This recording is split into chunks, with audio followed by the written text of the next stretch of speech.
The world's greatest wedding collection. Emmanuel Silks, M Space Shopping Center, Mele Patambi. Also at Kannur, Kanyanad, Payyanur and Irati.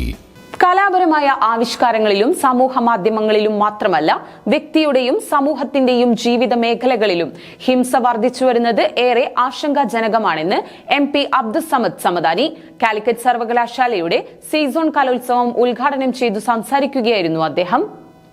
Calicut സർവകലാശാലയിൽ നടക്കുന്ന season മത്സരത്തിൽ നിരവധി വിദ്യാർത്ഥികളാണ് പ്രതിഭ തെളിയിക്കുന്നത്. Doctor MP Abdussamad Samadani MP കലോത്സവത്തിന്റെ ഔപചാരിക ഉദ്ഘാടനം നിർവഹിച്ചു.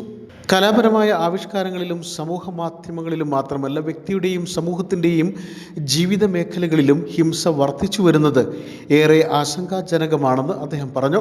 ഇടക്കാലത്ത് അകന്നുപോയ ഹിംസാത്മക പ്രവണതകളുടെ ചിത്രീകരണം ചലച്ചിത്ര മേഖലയിലും തിരിച്ചു വരുന്നതാണ് കാണുന്നതെന്നും അദ്ദേഹം കൂട്ടിച്ചേർത്തു. വിഷമമാണ് ബഹുമാനപ്പെട്ട VC പ്രകടിപ്പിച്ചത്. VC ആവർത്തിച്ച് ഉത്സവം എന്ന് പറയണം എന്ന് പറയുന്നത് മത്സരങ്ങളുടെ പ്രാധാന്യം കുറച്ച് കാണാനല്ല, മത്സരങ്ങളുടെ ഒരു ആരോഗ്യകരമായിട്ടുള്ള സ്പിരിറ്റ് ചോർന്നുപോയി അതൊക്കെ ഒരു വാശി തീർക്കലിലേക്ക് പോകുന്നതിൻ്റെ ഒട്ടും അഭിലഷണീയമല്ലാത്ത പ്രവണത, അതിനെതിരെ വിരൽ ചൂണ്ടുകയാണ് ബഹുമാനപ്പെട്ട വൈസ് ചാൻസലർ ചെയ്തത് എന്നാണ് ഞാൻ മനസ്സിലാക്കുന്നത്. എല്ലാം അദ്ദേഹത്തിൻ്റെ പ്രസംഗത്തിൽ രാഷ്ട്രീയത്തെ പറ്റി പറഞ്ഞത് വിദ്യാർത്ഥികൾക്ക് രാഷ്ട്രീയം വേണ്ട എന്ന അർത്ഥത്തിലല്ല, നടപ്പ് രാഷ്ട്രീയത്തിനെതിരായിട്ടുള്ള ക്യാമ്പസുകളിൽ നടക്കുന്ന ഒരു നടപ്പ് രാഷ്ട്രീയമുണ്ട്.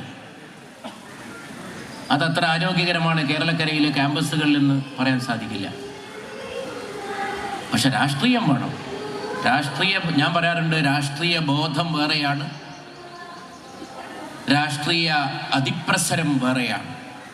രാഷ്ട്രീയ ബോധം 18 വയസ്സ് വോട്ടവകാശമുള്ള രാജ്യത്ത് നമ്മുടെ ജനാധിപത്യ സംവിധാനത്തിൽ എല്ലാവർക്കും ഉണ്ടായിരിക്കണം, ക്യാമ്പസിൽ ഉണ്ടായിരിക്കണം, എല്ലാവർക്കും ഉണ്ട്. അക്രമത്തെയും പരസ്പര വിരോധത്തെയും ആഘോഷിക്കുന്ന ഇത്തരം പ്രവണതകൾക്കെതിരെ കലാസാഹിത്യ മേഖലകളിൽ നിന്ന് ശക്തമായ പ്രതിരോധവും ചെറുത്തുനിൽപ്പും ഉണ്ടാകണമെന്നും അദ്ദേഹം കൂട്ടിച്ചേർത്തു. Vice chancellor doctor P Raveendran ഉദ്ഘാടന ചടങ്ങിൽ അധ്യക്ഷത വഹിച്ചു. അധ്യാപകർ, വിദ്യാർത്ഥികൾ തുടങ്ങി നിരവധി പേരാണ് ഉദ്ഘാടന ചടങ്ങിൽ പങ്കെടുത്തത്. News bureau, Kondotty.